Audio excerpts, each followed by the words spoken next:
السلام علیکم فرینڈز، تو آج کی اس ویڈیو میں ہم آپ کو انفارمیشن دیں گے سوربیکس زیڈ، جو کہ بہت ہی زیادہ مشہور ٹیبلٹ ہے، شاید آپ نے بھی یوز کی ہو۔ اس ویڈیو میں آپ کو چند کویسچن کے آنسر دیں گے۔ اگر تو آپ کو ویڈیو پسند آئے تو اسے لائک کریں، شیئر کریں، چینل سبسکرائب کریں اور بیل آئیکن کا بٹن ضرور دبائیں۔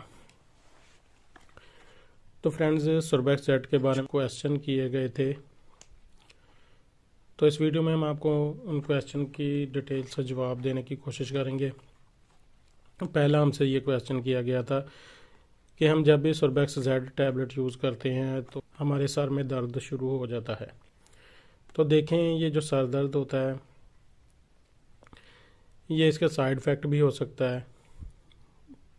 اس کے علاوہ بھی اس کے سائیڈ افیکٹ ہیں کہ آپ کو متلی ہو سکتی ہے، پیٹ میں درد ہو سکتا ہے، سر درد ہو سکتا ہے، چکر آ سکتے ہیں، یا آپ کا دل خراب ہو سکتا ہے۔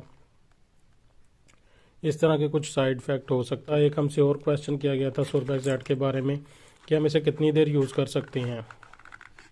تو فرینڈ دیکھیں، سب سے پہلے تو کوشش کریں کہ اپنے ڈاکٹر کی ایڈوائس کے مطابق آپ اسے یوز کریں۔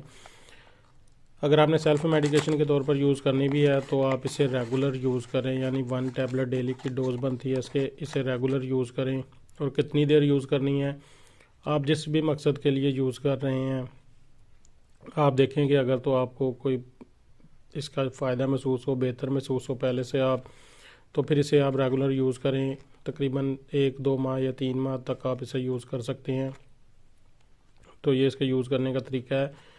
بہتر یہی ہے اپنے ڈاکٹر کی ایڈوائس پر یوز کریں اور ریگولر یوز کریں، اس کی جو ڈوز ہے وہ مس نہ کریں۔